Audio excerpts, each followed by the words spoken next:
Hammaga salom do'stlar. Bugun siz Antarktida haqidagi 5 ta eng hayratli faktlarni bilib olasiz. Siz hech qachon eshitmagan, tasavvur qilmagan ma'lumotlarni gapirib beraman. Bu yerni ko'rgan va uni o'rganayotgan olimlar ham ba'zan ishonish qiyin bo'lgan narsalarni topishadi. Shunday ekan, videoni oxirigacha tomosha qiling va like bosib kanalga obuna bo'lib qo'yish ham esingizdan chiqmasin.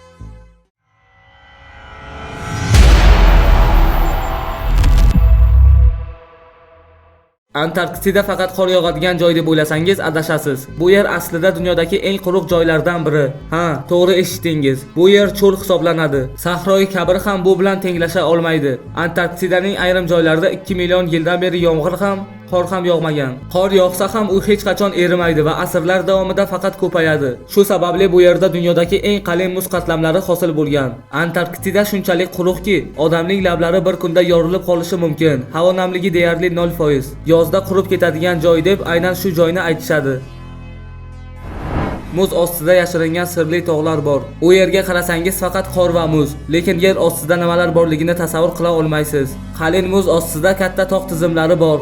Ular millionlab yillar oldin shakllangan va hozir butunlay muz ostida qolgan. Bu yerda hatto muz ostida joylashgan ko'llar bor. Masalan, Vostok ko'li. Bu ko'l 4 kilometr muz tagida yashirin va olimlar u yerda o'zgacha mikroorganizmlar yashayapti deb taxmin qilishmoqda. Ya'ni bu yerda boshqa sayyoralardagidek hayot bo'lishi mumkin. Shuning uchun ko'p olimlar Antarktidani o'rganish orqali Mars yoki boshqa sayyoralarda hayotni topishga umid qilishmoqda. Dunyodagi eng sovuq va eng shamolli joy shu yer. Antarktida bu muzli qit'a, dunyodagi eng sovuq joy. 1983-yilda bu yerda -89 gradus harorat qayd etilgan. Shunchalik sovuqki, ochiq havoda bir necha minutda teringiz muzlab qoladi. U yerda sovuq sababli juda ham kuchli shamollar bor. Ba'zida ular 300 km/soat tezlikda bo'lishi mumkin. Odam yurib bo'lmaydi, shamol ko'targan narsasini uchirib yuboradi. Bu sovuq va shamollar tufayli oddiy hayot bu yerda mutlaqo mumkin emas. U yerdagi odamlar har doim maxsus kiyim bilan yurishadi. Antarktida faqat kuchli ilmiy ekspeditsiyalar uchun ochiq. Har bir tashqariga chiqish xavf. Shamol, sovuq, qor, hamma yoqda xavf. Antarktida butunlay muz bilan qoplangan va bu yerda odamlar yashamaydi deb o'ylasangiz adashasiz. Bu muzli qit'ada 4000 ga yaqin odamlar yashaydi. Har yili bu yerga 1000 dan 4000 gacha olimlar kelishadi. Ular Antarktidadagi ilmiy stansiyalarda vaqtincha yashashadi. Olimlar u yerda iqlim o'zgarishi, muzliklarning harakati, hayvonlar hayoti, hatto kosmos haqidagi ma'lumotlarni o'rganishadi.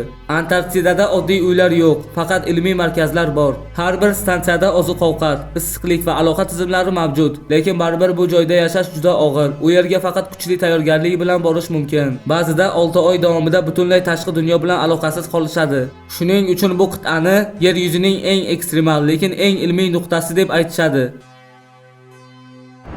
Bu yerda 6 oy quyosh chiqmaydi. Antarktidada fasllar boshqacha ishlaydi. Bu yerda bir yilning yarmi faqat qorong'ilik. Qishda quyosh butunlay yo'qoladi. 6 oy davomida hech bir nur yo'q. Ko'chaga chiqsangiz ham atrof qora qorong'ilik, faqat qor va sovuq. Yozda esa hammasi teskari. Quyosh 6 oy botmaydi. Hatto tun paytida ham atrof charaqlab yotadi. U yerda vaqt tushunchasi yo'qoladi. Tong, kun, kech hammasi bir xil. Shu sababli Antarktidada ishlayotgan odamlar maxsus vaqt belgilab yashashadi. Uxlaydimi, ishlaydimi, o'ziga belgilangan jadval bilan yuradi. Bu holat inson uchun ruhiy jihatdan ham og'ir, chunki uyqu buziladi, kayfiyat tushadi. Ba'zilar hatto depressiyaga ham tushgan.